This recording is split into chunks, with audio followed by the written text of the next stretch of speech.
Watch this. No way!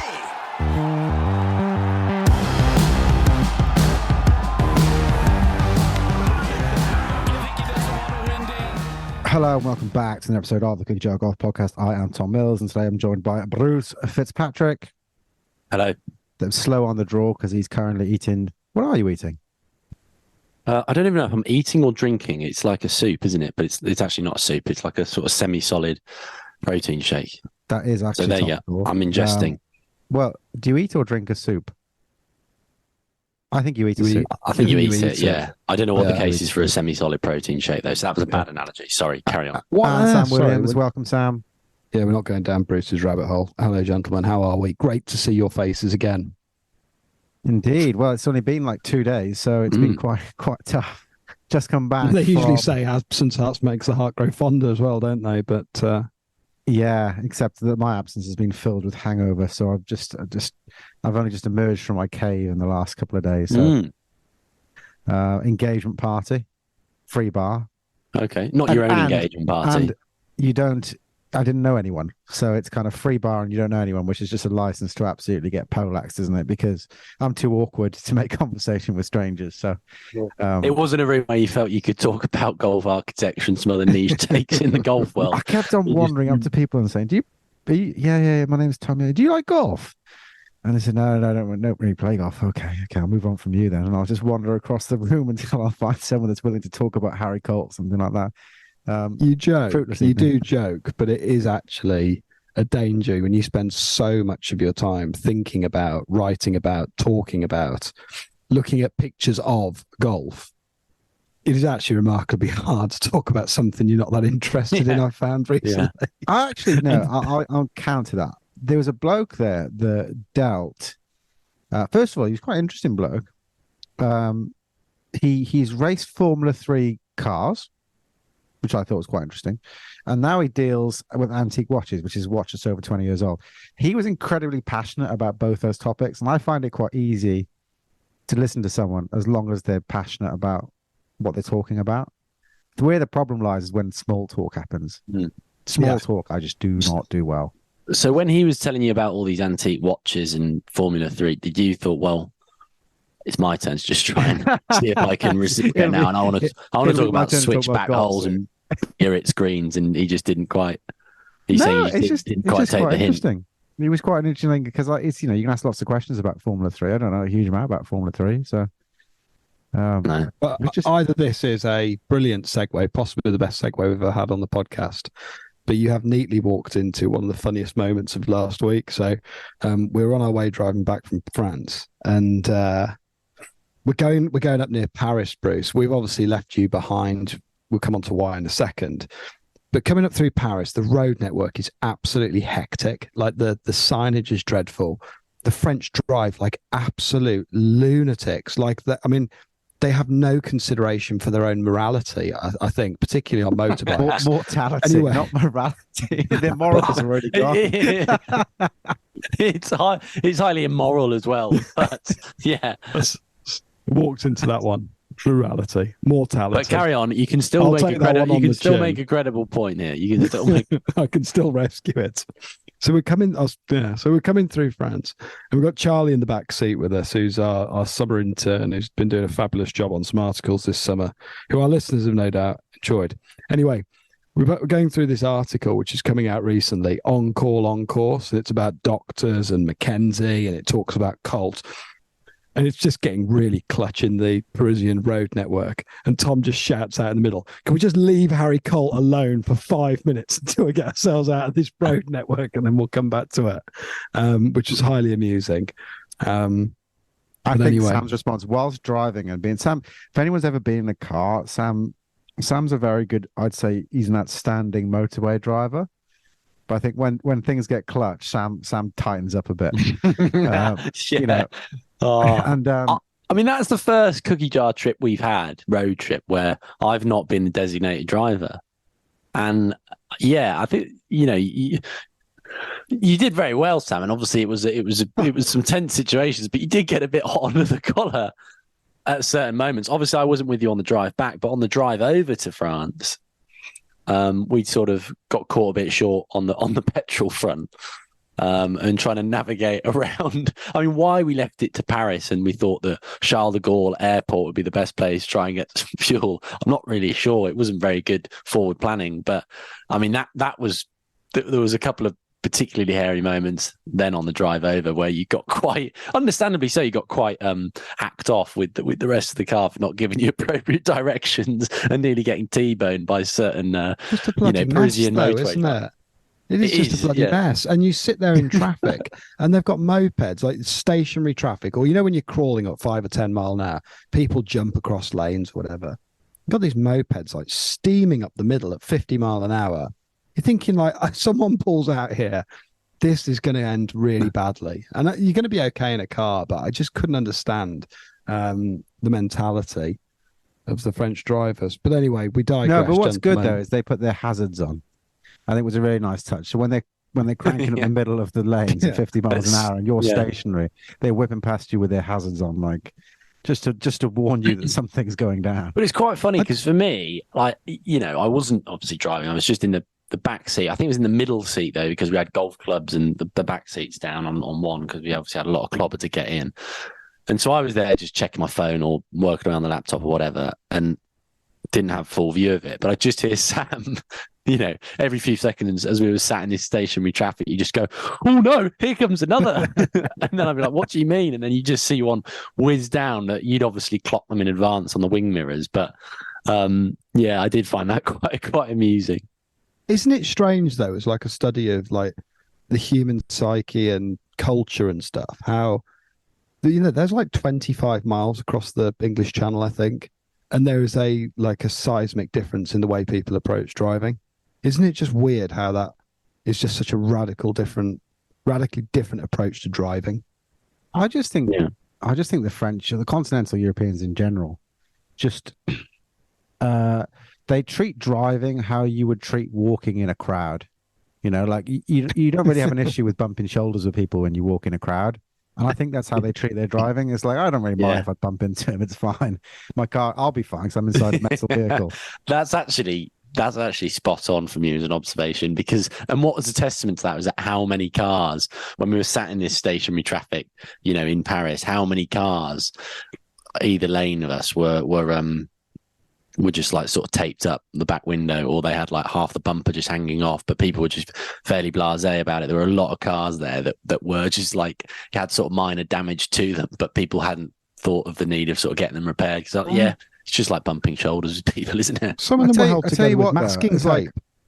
When we were in the Eurotunnel, when we got down to Folkestone, and obviously we're now pretty wedded to Flexi Plus, just because you can eat your own weight in crisps before you get on that little private terminal thing. And all those Ferraris were like lined up. They were obviously going on like a Ferrari cruise or whatever the hell they were doing. And looking back on it now, in retrospect, if I had a car that was worth as much as a Ferrari, I would not be driving it in France with those nutters around you ready to just take you out. To be fair, they were going to Belgium, but how do you know? Did you talk to them? Well, because it was plastered on the side of half of those cars saying "Tour to Belgium 2023." Oh, yeah. I tell you what is ubiquitous across continental Europeans and British. We should get onto the main points of the podcast soon, which will be like the BMW Ryder Cup and some unknown courses in France, or perhaps they're known. Who knows? Well, let's not stop the cultural takes. But what is ubiquitous for all Europeans, I'd say, is the things you can buy in service stations. Can someone enlighten me why every service station? Bloody hell! I knew he was going to go here. That's not just continental Europe. That's what I mean. It's ubiquitous. It's across the whole UK as well. The number of times I've been on the road with Tom, Bruce, and we go to a service station. And we've talked a lot about service stations on this podcast, probably too much. But it is beyond me why every service station in the land has a vending machine selling condoms and disposable toothbrushes. Now, chewable toothbrushes, yeah. It is. What are people up to? I just don't know. It's just Bruce always there. Engaging in this one. Anyway, but it is a fairly astute observation. Why there? I'd love to find out why. I wonder what there must be a model for it because everyone's got it. So, but no, it was a good trip. We digress. Yeah, France and back 2 days, and we tried to find a course to play that we'd not heard of or that we hadn't played or anything on the way back, and we found a little course, just a little bit outside Calais called Wimereux, a links. Asterisk. Not a lynx. Not a lynx. Near the sea. Views of the sea, but it didn't look like a lynx. I obviously didn't play it because I was a couple of days behind you getting there, but I still had a good look at it on the drive in. There was some fabulous lynx land there. Did you see the bit up on the cliff and all the dunelands they weren't using? Staggering views. Yeah, it was amazing. And actually, on the drive, I don't know if you noticed, there was a house on the left that was called Villa Augusta as well, and I thought, bloody hell! I did not spot that. No, yeah. I'm kicking myself. I didn't take a photo of it, but nice little spot actually. Yeah, I'd not heard of it. To be fair, it was one of those. You're in the car. We're on the way back. We're facing an 11-hour drive. We need to break this up somehow, and set Tom and Charlie to task on a few courses. I think, you can end up trying to bite too much off. I think there's quite a few names of courses I've not been to, places like Fontainebleau or the 2K or Chant, all these kind of big names. Hardlow would be another one. It's like, actually, I fancy going somewhere that's I've never heard of at all, that's as convenient as possible. And that was Wimereux. And we were greeted by ducks in the bar, literally walking around in the bar, which is a bit disturbing actually. Everything was cleared away for what looked like a massive function for the evening, so grabbed a couple of beers outside, and then it turns out I think Wimereux is actually quite a popular course because it's just the other side of Calais, and I think most of the people there were British that seemed to be either on a little day trip perhaps over, or probably more likely starting or ending a tour and doing exactly what we were doing, which was it was cool. I mean, it was a million miles away from being a links course as such, but it was in great nick. The greens are quick. There were some really cool little holes. They had a tee box on top of a pillbox, an old war. Oh, that's quite cool. Yeah. It was cool. Just to put a little bit of colour on this, we went down to Laborde for a couple of days. No doubt you guys will have seen the podcast we just released from there with Jack Laws. Bruce had to stay down for an extra day, just to do a bit more work before against his will, which presented us with an issue because Bruce came down with us, and we went through the Channel Tunnel, which means we had all the passports, and it was about the time we got to Wimereux, which is about 4.5 hours away from where Bruce was. And Bruce had no intentions of coming that way. When we found out we still had Bruce's passport. Yeah. The only saving grace was you remembered before you went through the tunnel. That would have been a problem. I mean, even if you got to the gates... We hadn't played Wimereux, we never would have done, I promise you. We'd have only realised at the gates, and then you are totally snookered. Because, you can't really reverse out of there or anything like that, can you? It's just like... Yeah, I don't think you can ask a customs official to hold on to a passport for someone. It's probably against their rules and regulations of... there's this guy who's going to come in 24 hours time. Can you deliver this passport? So I think they would say, sorry, sir. No, that's not how this works. I remember an absolute mess. I remember Mills called me and picked up. I was like, oh, hi, mate. How's the journey going? You okay? He's like, yeah, I'm all right. You're probably not going to be though. And I was like, okay. And all of a sudden in that 2 seconds before he told me what had actually happened, my mind was just thinking, bloody hell, what's going on here? And then you said, got your passport. But, anyway. Huge shout out to Sebastian, who manned the pro shop at Wimereux, who stood up to the plate, did a bit of mediation, I suppose. A little temporary... I mean, when I got there, I was sort of obviously had 4.5 hour drive the next day and turned up and thought, is he going to be there? Are they going to have it? Are they going to, dare I say, that would be... I think you'll need to hand over some of the folded stuff for us to give it you back. We're not that. I mean, someone who shall remain nameless. But sort of when I told them about this situation, I was like, oh yeah, well, obviously there's a bit of a crisis going on at Calais, with sort of migrant crisis and all that sort of stuff there. So it's not like it's a good place to leave it. They could sell that on to the highest bidder, which, notwithstanding the political incorrectness of that, I was just all of a sudden thinking, oh God, yeah, maybe someone could say, I've got this guy over a barrel now. Give me a few €100 if you want your passport back. But thankfully, yeah, absolutely outstanding bloke, Sebastian. Smile on his face, had an envelope that you guys, I'm sure you weren't carrying envelopes in the car. He'd just gone out and fished it and sort of put it in this, made it look all very efficient, and packaged it up and said, yeah, here you go, have a good trip. Oh, what a hero. And what were your thoughts of Weimer when you drove into it? Yeah, you know what? I did really like it, actually. In a few respects. The obviously didn't play the course, but the clubhouse is like just a really nice size and sort of arrangement, isn't it? And you walk up those steps and then go in right towards the pro shop. Before you get to the pro shop, there's a little entrance to the bar, which is called Le Back Spin, which is quite a nice touch. And you go into the pro shop itself. Like, I've not been in a UK pro shop for quite some time where they're selling Golf Pride grips that are like 10 or 15 years out of date, and there's just like one of them in the bucket and it's still there. I think it's like a Golf Pride D2. Do you remember I don't know if they're called D2, but not the green one, not the green one. No, it's like a black one with like a yellow, like almost Mobius strip that goes around it. I'm pretty sure it's the Golf Pride D2. And I literally had that on my wedges. I thought it was the coolest thing ever. Had that on my wedges when I was about 12 years old. So yeah, I mean, a long time ago. I'm fairly sure it was discontinued like ages and ages ago. And I saw a couple of those in there. But I doubt I had the full set, and I thought that kind of thing is just quite a nice touch. It's obviously not intentional, but it was very endearing.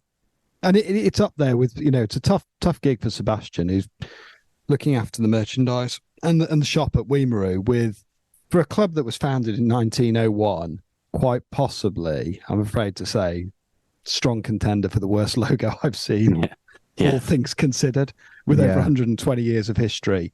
It is absolutely outrageously bad. So, I mean, it's hats off to the guy. I think if anyone fancies redesigning the logo, Weimeru is a club with wonderful history, and I think would be in desperate need of it. But it's like three golfers, isn't it? There's like one golfer with the club raised up to his right, another one with it raised up to his left, and then a guy sort of in axe, like he's going to chop down a tree, Axeman style pose with it right over his head, isn't it? It's all quite threatening stuff. It's quite difficult to squeeze onto a golf ball.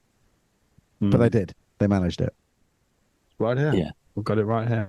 Anyway, gentlemen, I suggest we move on to slightly more pressing matters.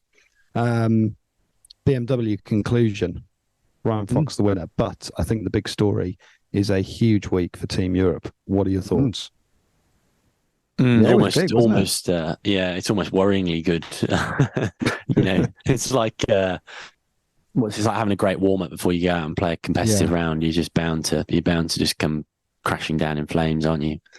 Like holding a load of putts on the pack screen before you go out. But no, there's quite a lot of variation within that. Obviously, the big story going in, and as the tournament developed, was Ludwig Aberg, who had won in his previous start at Crans Montana and got his picked by Luke Donald, and then basically continued that good form, 68, 66, 66. And I think he had a couple of shot lead, didn't he, going into Sunday? And then just sort of like fell away, really. And Tommy Ladd, gutting to see him do the same. They were obviously paired together, I think, like probably there's that level of energy. If neither of you are playing well, you both kind of get brought down, don't you? But then conversely, people like Rahm, McIlroy, Hovland, who had slower starts, just came out all guns blazing on Sunday, didn't they? And made up a huge amount of ground. So it ended up being quite a bunched. McIlroy went deep. Yeah, it ended up being quite. Wasn't he on the final round? Quite a bunched European leaderboard in the end. But they all got there in different ways. Yeah, I must admit, when I think at one point Hatton was 4 shots clear, wasn't he? It's hard to root for Hatton at the best of times, but on a Sunday afternoon when you're feeling quite tired and enjoying a relaxing day, you really want a bit of theatre in your life. So I was really willing Hatton to sort of play his way out of the tournament. But Fox coming in with whatever it was, 8 birdies in the last 13 holes or something absolutely outrageous. Yeah. I think that the headline is that every player in Team Europe made the cut. The finishes within that were exceptionally strong. Massive shortage of anybody playing from the US. that was coming over for that event, which I find quite surprising. I can understand scheduling and stuff, but when you've got a Ryder Cup in Europe in a matter of weeks, I find it quite hard to understand why you wouldn't build that into the schedule. It's a bloody Rolex Series event. Pretty much any of the guys could play in it. It makes very little sense to me as to why they'd try and all snub it. And just for those people that don't know the significance of a Rolex Series event, in lineless. I'm sure they do, but in lineless anyway. Well, it's just a star-studded field, isn't it? Massive paycheck, huge OWGR points. I mean, Rolex Series events are huge, aren't they? Unless something's massively changed with the designated events and the introduction of those that I'm not really that close to, but it's the DP World Tour's flagship event. So I think that always carries more OWGR points than any other event on the DP World Tour. Now, granted, the designated events would also be very high, but that's an absolute premier category event. And in 2 weeks' time, people are going to be going over to Rome to play in the Ryder Cup. I just couldn't quite understand why so many people missed it. I saw something on here that I think 9 out of the 12 players, by the time they go to Rome, will have not played in a professional event from Team USA for over 1 month, which again, I don't know whether that's a good or a bad thing.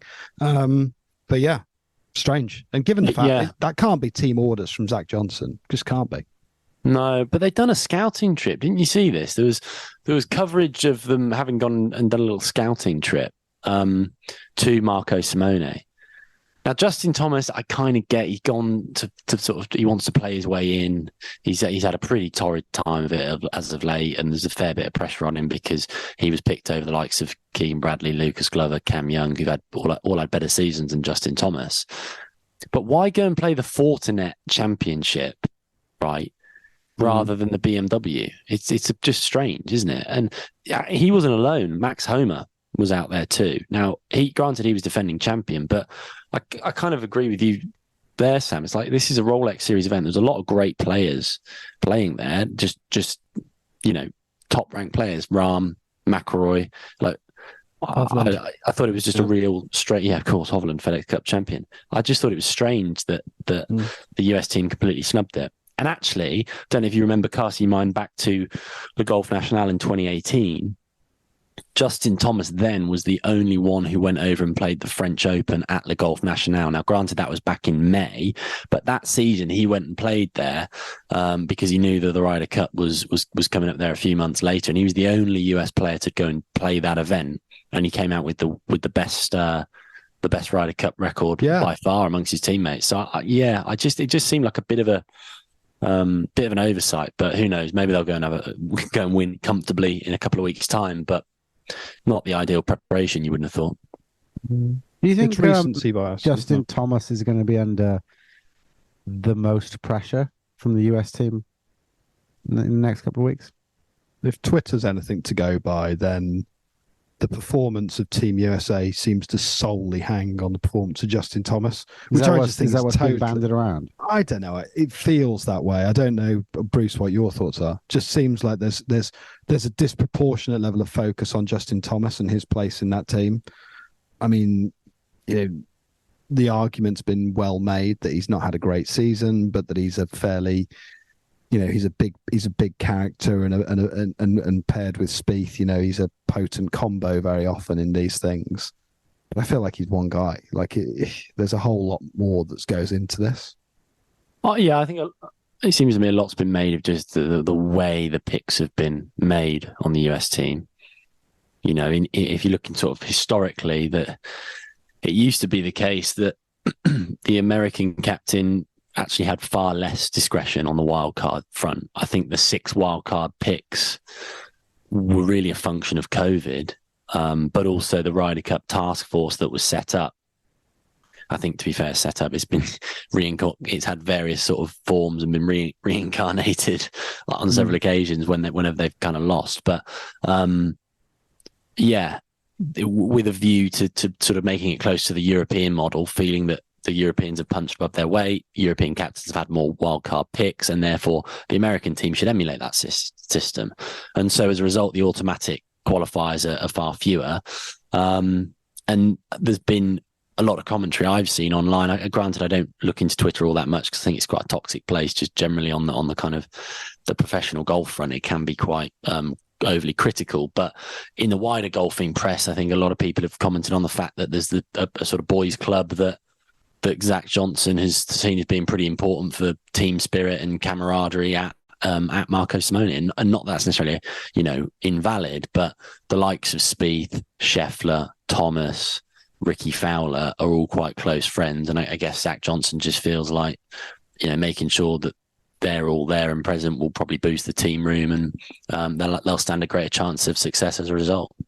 I listened to quite an interesting pod. Might have been Friday. They were talking about the Ryder Cup stuff, and within there, it was a very fair point. It was, people talk about great Ryder Cup captains and whether they've made the right decisions strategically in the week and in terms of their selections. But really, no one's ever been a great Ryder Cup captain that's turned up with a loss, and we've never had a bad Ryder Cup captain that's ever gone on and won. And I suppose it's kind of like whatever happens, if Team USA win, then it'll be inspired decision making by Zach Johnson, and if they lose, it'll be the fault of bad decisions made there. It's quite strange, really. I think I'd probably counter that slightly. Is that I think it's always the case with the Ryder Cup in that. The Americans have got the advantage in terms of world ranking points and experience, and I think there is a scenario where America limps over the line that you might be like, oh, perhaps Zach Johnson didn't quite do, what he should have done in terms of, I don't know. I mean, I don't even quite. Perhaps you guys can illuminate me on the role of the captain. Like, I obviously he picks the wild cards and stuff, and then. Apart from that, it's just organization of what they get up to, and then picking the foursomes and the four balls. Are we expecting rousing speeches from Zach Johnson and Luke Donald? Is that what we're going for? I don't know. I mean, you suppose you've got to be in the dressing room, haven't you? But there's so much baked into pairings and selection. I feel like it's probably fairly straightforward to sort of pick some of the USA ones because there's some legacy there. You can kind of see a few of those pairings.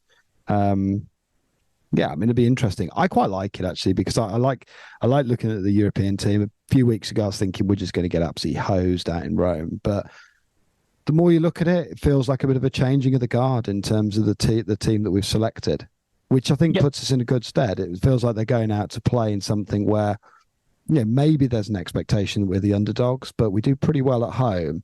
And there's a lot of sort of fresh faces or, rookies coming into this that have got huge promise. People like Aberg, enormous hopefuls potentially. So I think it's a far more balanced Ryder Cup.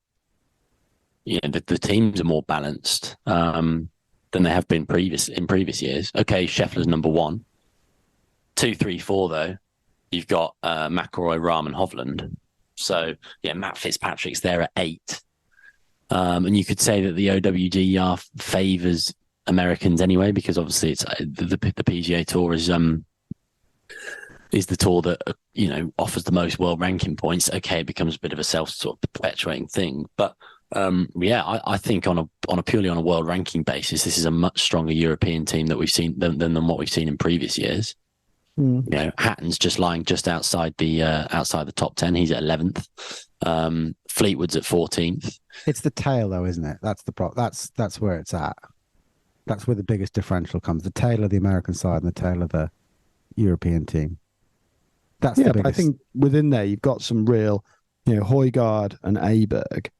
They don't stack up on OWGR, but I suspect when you get them out there, I mean, look, this might, a friend of ours that we know, is a top level golfer, lives in and around Surrey, went to go and watch some of the golf at Wentworth this week. I think he said in a message to me, it was absolutely absurd watching Aberg hit the golf ball. Now, I don't know whether this is hyperbole, but he basically said no one wanted to hit balls next to him on the range. It was scary how good he was. That sounds like hyperbole to me. As much as I wish it were true, it's like how well there is only so well you can hit a golf ball. I know. I was like, what? Yeah. The guy's got a huge amount of hype, but that's because that's the age we live in. It's like, let's hype him up. World number 1 amateur, very accomplished playing in the States. he's brilliant, and he probably looked like the senior member, didn't he, of the group that he played in on Thursday and Friday, which included Hovland and McIlroy. But you know, like he's had a pretty crap final round. The guy's not superhuman. No one in this game is really. So yeah, I mean, there's just I think the cool thing is there's just a lot of baggage, isn't there, with the Ryder Cup? It's like, you know, Tiger Woods has been on one winning Ryder Cup side, and he's the most dominant player of the last 50 years. So mental, isn't it? That is so mad when you think about it. You know, I think that's probably the only stat he doesn't absolutely dominate in, isn't it? But it's Brookline 99, isn't it? I'm pretty sure every other Ryder Cup side that he's been on, he's lost. So there is clearly, and you know, there was the famous year when he and Mickelson were ranked 1 and 2 in the world. We should pull this up actually, because it would be a crime not to recite it word for word. But he and Mickelson ranked number 1 and 2 in the world, and they went out and they played, I want to say it was like McGinley and Darren Clarke, and they got toasted. So this event does weird things to people. Crazy. Can we just dig in briefly into some of this Aberg hyperbole then? So a lot of stuff, you mentioned Tiger there, comparisons being drawn with Tiger Woods. People saying he'll be world number 1 in 12 months. I mean, do you subscribe to any of that? No. No, how can you? He might not say he won't be world number 1. I don't know, but it's difficult. I mean, the only person that's come out of the gates with a bang, with a real bang in the last sort of little while is Scheffler, isn't it? They really just stepped on it in like 2 years, and even that was like, it took him a couple of years to get there. Yeah, he didn't come out with a bang though. Like the guy just steadily got better and better and better. I don't know. He's not been full time for more than like 4 years, is he? Yeah, but I wouldn't say that's a bang. I wouldn't say it's like a meteoric rise. Like, you know, do you know who's the shortest? Well, I don't know, but what's the shortest rise after Tiger? Shortest rise to world number 1. Yeah, but this is between first win and world number 1. Is it? Yeah, he was coming second. He was kind of racking up a lot of decent finishes, and then all of a sudden, just won like 3 or 4 times in the space of a few weeks. You know, he was on the Corn Ferry Tour in 2019. Yeah, so he's not been playing that long, has he? Really, I've been playing pro golf, PGA golf for that long. So I'm still holding. I'm holding my head high with a take. Fair. I'm not giving up on it. All right. Time will tell. Either way, it's going to be good. And we've got the Solheim Cup, of course, as well this week. Indeed, Finca Courtesan. This is the place that for many years was regarded as having the best greens in the whole of Europe, wasn't it? So, is it? Catch some of that. Yeah, I think so. And then also, they're all visiting, those playing the Golf National, another one of Robert von Hage's masterpieces, a man who's been picking up quite a few mentions on this podcast of late. So von Hage also designed Le Golf National. Did you know that? Yeah. Yeah, I had heard of that. Continuing his defence, continuing to protect Parr's honour, which you quite enjoy that, don't you, Bruce? Yeah, I do like that. I do like the idea that a guy just, you know, feels that Parr's been disgraced over too many years, and he needs to just make ruinously penal golf courses to right certain wrongs. So who's visiting Le Golf National then? Well, that's where they're playing that's the French Open, isn't it? This week. Yeah. But no one's playing in it from the European side, as far as I think a few people will be having a rest, yeah. But I say no one's playing it. I mean, there's still going to be a full field of players. No Ryder Cup. I mean, Richie Ramsey's going out and playing there. You really need to leave Richie Ramsey alone. I'm just really invested in the guy's golf. That's all I'm saying. He was at the Addington I saw today. You spot that? Was he? Yeah, he went and saw the Addington. Did he like it? That's what I love about the guy. It's like, you know, he just wants to go off and just study some golf courses. Like he's got Wentworth out of the way now. You know, it doesn't matter who's 2 shots off the lead Friday morning. It's like no problems. I just want to get straight to the Addington, go and study it, and then on to the next thing. Cool dude. Just having a little scan. Hang on a second. Just have a little sky. It doesn't look like any of them are playing, but they wouldn't be, would they? Bob Mack is. Bob McIntyre is. Yeah. Bob Mack is. He's your favourite, actually. Do you know what? In a way, we should just take a moment because you were calling for Bob Mack to get a pick at Whistling Straits in 2021, weren't you, Sam? So I don't know if you want to just take a moment to express how delighted you are that he's finally got his Ryder Cup. I feel two ways about it. I feel like I feel like he could be a pretty good talisman for the side. I just feel like he's going to have a good match play instinct for whatever reason, maybe because he's Scottish or whatever, some stupid idea like that. But I kind of have a feeling he'll be a good jouster. I don't know. I've no idea what his record is in match play golf. I'll be brutally honest with you about that. But I just feel like something in my waters. But he has had a noticeable sort of. He's a really interesting one, isn't he, Bob Mack? Because he's somebody where adjustment from DP World Tour to going and playing in PGA and. I don't know if there's any sort of impact in terms of confidence there. He's clearly now back on the way up. But for what looked like a really sort of pretty meteoric rise in the game, had a little dent for a while. And I think, getting that selection is, hard earned for sure. Yeah. A few people feel like he's kind of maybe one of the weaker links in the European side. Which, he does not play on the. He doesn't play on the PGA Tour. The DP World Tour is still his main tour, unlike Rahm, unlike Rory, unlike Hatton, and all the others. But he pushed McIlroy right to the wire, didn't he? At the Scottish Open. Yeah, definitely. And he was touching world top 50, I think. So he did get some starts in America, but. I think you need to be quite comfortable in that world top 50 before you start going playing all that stuff. I think there's just a lot else involved, isn't there? It's the travel requirements and I guess the solitude of professional golf, life on the road. Like the likes of McIlroy and Hatton and Lowry, I think they did spend they spent a huge portion of their careers on the DP World Tour and probably only moved across to the PGA Tour when they really hit the higher ranks, as you mentioned there, Sam, and probably also as a function of COVID and the depleted purses that have been on the DP World Tour. So I guess everyone comes to it at their own time. But it would certainly be exciting to see how he tees it up. Lost in the final of the amateur, actually, to Scott Gregory at Royal Porthcawl a few years ago. Did not know that.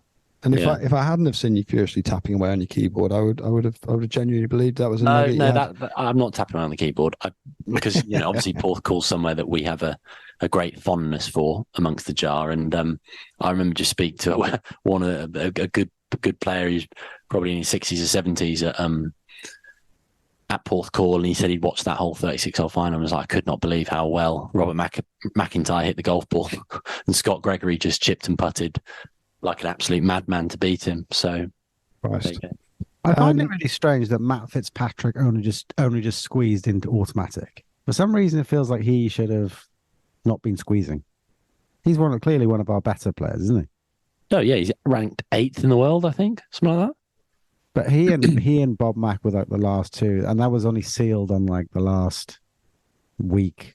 I imagine because of moving parts when it comes to the automatic qualification criteria, but they don't take top 6 OWGR, do they? Take no, it's like a weird world top ranking 3, and then there's some other stuff that feeds into it. Like I think there's a spot for the top DP World Tour play. It's all quite strange how you arrive at it, but it's like clinging. It feels like Europe are clinging onto the DP World Tour with their fingernails and not just kind of like embracing that all of our best players play on the PGA Tour. But it's going to be interesting. I'm excited. I'm really excited. We're being represented by Charlie over in Italy, so that's going to be interesting. He's wearing his postman onesie, isn't he? I think out there. Is that right? So, gents, question for you. Moving it on slightly. September and October, I've always said it's silly season for golf. What have you got lined up? Does it feel like silly season?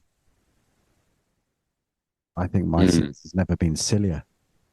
You're quite busy this morning. When I spoke to you, Tom, you sounded like you've got a lot going on. Well, yeah, there's a few things on my plate at the minute. Lots of travel, lots of golf. Can't really complain, but need to be in 5,000 places at once, which always makes it more difficult. But I can't complain. It's a wonderful life that I live. So it's there's lots of really exciting things coming up. A bit more of the of like the greenkeeper type filming, which is good. It's exciting. Hero content, as you like to call it. Hero content. Yeah. I think I gave you that term a year or two ago, and only recently you started sort of just dripping it out in conversation. Just modestly saying, I just want to make more hero content. As always. I think I came up with that. I did say the word hero content years ago. There's never been said, and then now it's like every sentence Tom said, I'm doing hero content. I think it separates the content that Tom creates within the jar from the ordinary content, and quite rightly so. The films are good. Is it busy for you, Samuel? There's a lot on, isn't it? I feel like September and October is reserved for a lot of match play stuff. I've got tons of like team matches stuff that's going on, like loads of sort of Sunday 36-holers. They're great. I mean, they're my favorite times of the year, really. So the fact that there's quite a few of those matches that go through September and October, scratch foursomes and stuff, I absolutely bloody love those. Like they're probably some of the best days. So it always feels a bit silly because then you usually end up committing to playing in a medal in September and October. You've usually got some trips going on. Had to miss Porthcawl last week, which is a shame. But I mean, there's just September and October feels like if you wanted to fill your calendar with 8 days of golf a week, it wouldn't be difficult. You know what I mean? Yeah. I'm probably a little bit different to you in that I think, I've played a lot of foursomes golf this year, actually. Quite a lot of foursomes match play, and it is really good fun. But I feel like I haven't played as much card and pencil golf as a result, which I do also like doing. And maybe I've just become a little bit rusty on that front. So I'm going to try and play a couple of medals here and there, I think, and just, see if I can work at that side of the game a bit more. But the foursome stuff's, brilliant as well. It's nice. It's sort of nice having the balance, really. Yeah, I feel like a year in golf tends to follow like the same sort of curve. I don't like. Do you ever feel like this? So, for example, I feel like I start the year pretty well, and from about March time through to probably July, I feel like I'm in a very steady decline. Every year, peak of the summer, I'm playing the worst golf of the year without question. And the most golf, probably. Yeah, and the most golf. And usually it's the stuff where you need to actually hit the ball pretty well because courses are firmer, you've got to be striking it better. And then I kind of go through August, which is always like the lull, isn't it? It's like a sabbatical. Everyone takes a few weeks off in August. Courses do their greens maintenance. Yeah, exactly. And then September and October, it's like, oh, hello, where have you been for the last 4 or 5 months? Golf games suddenly re-entered the room. And it then sort of peaks up a bit before sort of starting its steady decline. Am I talking complete nonsense, or do you ever feel like that? I get that. Yeah, I definitely had that last year, I think, where you're like, I'm playing a lot of golf in July and June. Why am I not playing better? And then, I don't know, September comes around and then you start finding a bit of form and that lasts you through to October. And then you get into November and you're like, oh, God, there's no more competitive golf to play now. The season's sort of gone. And it can be a bit cyclical like that. I don't know why that is. Over golf must be a thing. Maybe it's expectation. But as you rightly point out, the courses are harder. So is it that the courses just get a little bit easier, and therefore we get a bit of false confidence from that? Probably not, actually, because the courses are up their firmest in September typically, and you're starting to play a bit better before then. I think so. You think they're firmer in September? No, I don't know. I always think May, June, they're a lot faster. I don't know. I just feel like peak summer season, I play my worst golf. I probably play my best stuff in November's really good. Like if we could move a club championship to November, I'd feel like I'm in really good space. Do you think perhaps it's because that's when the club championships is? Yeah, possibly. Like I'm not. I'm sure there's things here. I'm just curious. I didn't know if you guys ever feel like your golfing year follows some sort of trajectory, but I am certain mine seems to have the same. If you overlay my scores, though, year on year, the times I play well and times I play bad, they overlap almost by the month every time. Yeah, well, yeah, I think it's just the trap of too much golf, possibly, in the summertime. You're just loading up and you sort of just come out the gates. And, when you sort of get into April, May, June, there's a lot of golf to play all of a sudden. And you're just like, oh, I want to do all of it. Yeah. I've got no idea what it is. Maybe trip over yourself a bit. I don't know, speculating here. It'd be good to get some data on that. I'm sure England Golf have some good data on that, don't they? You know, yeah, that would get be some good. segmentation. We should Like, grill them. what is the month when people start shooting the most silly scores in relative to their handicaps? And I'm sure you could get loads of. You could splice that a few different ways and just do a little cross-sectional analysis of it. I think you put too much faith in England golf. And that might be the first time anyone's put centres of England golf and do something good at the same time. I quite like the app actually, the little England golf app. The app is good. I checked it yesterday for the first time, bloody ages, and all of a sudden you're like, oh yeah, you can sort of go and see what your mates have been up to, and I find that the app is best for perving. Yeah, it's like that's my version of Tinder. I just like to go on there and check out what other people are handicaps are on. Well, no one can hide anymore now, can they? So you can't say played really well actually on the weekend. Yeah, birdied like 4 of the last 8 holes, and it's like, okay, well, I'm just going to look that up on your card. No, you didn't actually. You didn't. You had 6 pars and a bogey. So what are you talking about? You can really do some deep dives as well on the makeup of certain handicaps. You can really sort of dig into it. Yeah, lots of people's handicaps, if you dig deep, are propped up on Tuesday rounds and Thursday rounds, and I've seen plus players shooting 9-hole rounds. No, but I'm sorry, 9-hole round is. It's just unacceptable. It's just not couth. The midweek round, I could kind of get around because like you might have the odd mid-amateur event or scratch open or something that someone's taken time off to play. Or up in Scotland, they have a lot of Thursday medals, for example. I don't know why I'm just saying Scotland, but because when you look through these people's handicaps, the midweek rounds always tend to be low. There's no midweek rounds of 87. You know, just throwing it out there. Anecdotally, I'll tell you what. I'll tell you part of it as well, though, which is quite nice. The comparison with sort of LinkedIn, in that you can see people from the clubs that you're members of. You can see their scores. But then if you search someone else at another club, you can see their handicap, but you can't obviously then see the scores they've shot. And it's like, oh, I could have them as a friend, but that would be a bit uncool, wouldn't it? I better not do that. So, it's good to know we're all on the same page and I'm not just a complete fucking weirdo. Speaking of amateur golf, Hagestad, another US mid-am under the belt. Yeah. Good segue there, Sam. Another trip to Augusta. Another Tiger reference. I saw him being talked of as, again, an elite company and somebody to have won 3 amateur titles. I think it's slightly different, to be fair. But no, it's 3 USGA. 3 USGA. It's 3 USGA events. Tiger's slightly silly though. Didn't he win 3 junior? He won 3 US amateurs back to back, and then 3 US AMs back to back. So 6. It's like pretty nuts. Yeah, but no, take nothing away from Hagestad. I mean, that's pretty serious going to win 3 mid-ams. I think he won his first in 2017 or perhaps 2016.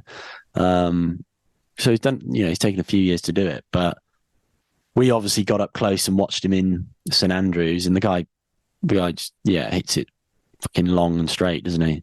There's no doubt he could probably make a decent-ish living on the PGA Tour, but if you're as good in the mid-am ranks as he is, he's won the Coleman at Seminole.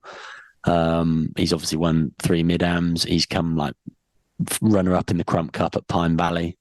It's a pretty charmed existence. He lives playing at Los Angeles Country Club in Deepdale. Is he okay? He's okay for golf, is he? Yeah. But it's interesting though, like a couple of articles talk about he's received quite a bit of hate online from the keyboard warrior types, which you wouldn't actually think there's that many of in golf, certainly in amateur golf, but there's the fair few people who just take aim at him because they're like, well, he lives a completely unrealistic life. He's like a professional amateur. He doesn't work. And, some of that might be true. He is from a privileged background, but it's just a bit of a shame that people just take shots at him. And I think he actually acknowledges, he's like, yeah, I'm very, very lucky and I can kind of get away with certain things at work and I can take quite a bit of time off to play golf. He's not denying that, but people are still taking shots at him, which maybe that's just there's the way of the world now. Hoo-ha at the moment around the amateur golfers having big contracts, big lucrative contracts, because it's under the you're going to be better than me at this, Bruce, the image, likeness, and whatever it is, and you can have your image and sell your image and still not lose amateur status. So it's like, there's a lot of these amateurs are taking decent licks of cash. Which Yeah, so it's nil, and there was a ruling Alston against the NCAA, which is a few years ago now, and this was, I don't know if it was a basketball player, a footballer, I don't think it was golf, but a guy basically took it to the Supreme Court to contest the NCAA's rules in the States on being paid as a college athlete.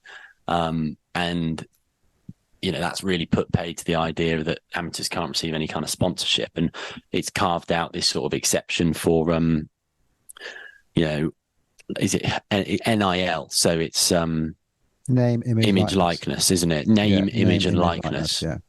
So sorry, spell this out for me then. So basically, I think you can't win money in a tournament, but if Gordon Sargent wants to sell his image rights to Coca-Cola, he can do. Yeah, I think just of it is if EA Sports wanted to use your name or image or your likeness, that you should be paid for that privilege, essentially. And then that extends into many different branches, but is that the gist of it? Basically, so Gordon Sargent, you will now see that he and another amateur were doing some content with Titleist around the US Amateur, for example. And that's on the basis of name, image, and likeness. So he can't get paid based on his performance as an amateur. So if he finishes top 10 at the Masters or such in the USAM, he can't receive a performance-related pay on that basis. That would still, under the current rules in the US, as far as I'm aware, mean that he's in breach. But he can receive payment for his name, image, likeness, characteristics. And there's estimates that he's getting paid somewhere in the region of $500,000 to $1 million a year by the likes of Titleist for, on that basis. I saw Nike had snapped him up on the footwear as well, I think. Yeah. Which is, it's just, I guess it's natural that organizations, big companies like Nike and Titleist are going to find ways to snap up the best athletes in a kind of more and more competitive landscape and a more digital world. I suppose that's good for us though, because it means we can monetize the films on YouTube and make £2.50 a year and still keep our amateur status. That's pretty good, isn't it? Or just taking it to a slightly another level, we could be cast as characters in PGA Tour 2024 next year and receive royalties for that and maintain our amateur status. So I could continue to shoot 90 in the club championship whilst being paid to be on a video game. And there's no performance-related bonus either, so there's no expectation of big pressure. Can you imagine if there's a Tom Mills player on Tiger Woods 2024 ever? It would be almost impossible to hit the ball as a player. Like its automatic default is to shank. It would just be like it would just be the hardest player. It'd be like when you play like I don't know, Premier Manager or whatever, like on your snares, and you start off with Tranmere Rovers because you want to make it as hard as humanly possible. Like that's what it would be. It's like trying to win the US Open with Tom Mills. Yeah, you just consecutive air shots. Just like I just don't know how his character is just literally broken. It was just you get like on Tiger Woods when you play with the lower skilled player or your own player as you were trying to build him up, and like the sweet spot was just vanishingly small, and the controller would just like vibrate so aggressively. It was really horrible to hold, wasn't it? And you couldn't get much spin when you're like tapping L2 or whatever. And the game's just impossibly difficult. That's what it'd be like. Playing Tom Mills on persimmon mode in PGA Tour could be pretty dangerous. Shame that you had it going though when we played on Thursday. You were delighted, weren't you, on that stretch of golf we were playing in? Yeah, it was very, very challenging course in playing the board hole off the back, and you all, wasn't it? All of a sudden you were like, yeah, I've just got to smash it. I remember exactly what James Day was saying. It's just total commitment, isn't it? And you're on cloud nine through that middle section of the round. Yeah, then it all came crashing down. Like Tom nailed it after the round, though. He said it's so easy to stand there when you hit half a dozen good shots and say, yeah, I've just got to commit to it. But the second you hit a bad one, you cannot reconvince yourself to go, no, don't worry, you've just got to step up and commit to it. It's so much easier to utter those words. It's the whole flow state in the zone. Well, it's the Brooks stuff, Koepka thing, isn't it? Which was, I think it was in that Full Swing documentary where he said golf and confidence is well, paraphrasing clearly, but in golf, when you have confidence, you never think you're going to lose it. And then when you don't have it, you just never think you're going to get it. It's like, there's just nothing in between. Yeah, Max Homer, again, another great line. He said, we're a wildly psychotic bunch. Every golfer is one swing away from thinking they can win the Masters and one swing away from giving up the game. And it's like, it's absolutely, perfect. Nail on the head, isn't it? Quite a nice segue, actually, or just a way to wrap it up. On the topic of the Ryder Cup, which we were talking about earlier, apparently the US team, I don't know if the European team are the same, but they've refused Full Swing and Netflix entry into the locker room or something, because obviously they're doing a lot of filming this year. So apparently they're going to protect the sanctity of the team room. That's what Zach Johnson has said. So no Netflix Full Swing content is going to be filmed in the US team room. So there you go. Do you think that's what it is? The sanctity of the team room? Maybe. What else do you think? They're going to be taking some performance-enhancing drugs or something? I don't know. So I got no idea. They're just doing speed. Yeah. I don't know. It's strange, isn't it? You look, that it's probably one of the things you'd want to see most. Maybe that's why they didn't want to do it. I don't know. Strange. They sold it to another documentary company. It wasn't us. I can assure you. Would they be pulling their punches? I don't know. I'd love to see Tom getting some B-roll in the USA team room. I'd love to see that. I'd be like that. The British caddies of the Walker Cup, just completely committed to it. Would you be nervous? So if you were doing that, jokes aside, Tom, would you be nervous if you were in there filming? I don't know. Is the short answer. I think I've made a career out of not interacting with anybody, so I kind of just stay in the background and film what I see, as opposed to I've never really directed, so to speak, and been we've done a tiny bit of it, but not right, you stand over there, make sure you high five that person over there. It's just, you need to just kind of anticipate what's about to happen and make sure you get in position to do it. And if you miss it, you miss it. That's what a lifetime of filming weddings does for you. You just need to be in the right place at the right time. And if you're not, you're fucked. So the fact that I wouldn't have to interact with anybody would probably mean no, not really. But at the same time, it'd be pretty cool, wouldn't it? You would save some confusion with the Americans wondering why Jason Day walked into their locker room. Yeah, there is that. Except the pleasure as always. As it when I did a practice swing. So what can we look that's forward to? I will give a small plug for a wonderful article that's going to be coming out this week.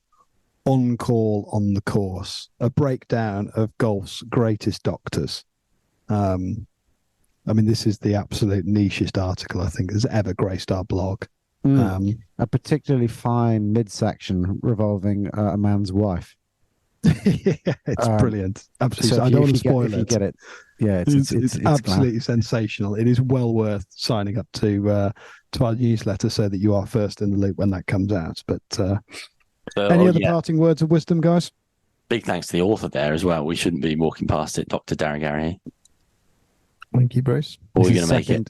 We're going to make it anonymized article for us. Yeah, he's quite in a flow. What he's doing though is he's writing these articles and then sending us back about 30 amended versions as a result. Yeah. But I'm here's the final one. Sorry, no. 3 articles. Yeah, exactly. It's honestly brilliant. The thought that he's put into it and the effort, it's absolutely sensational.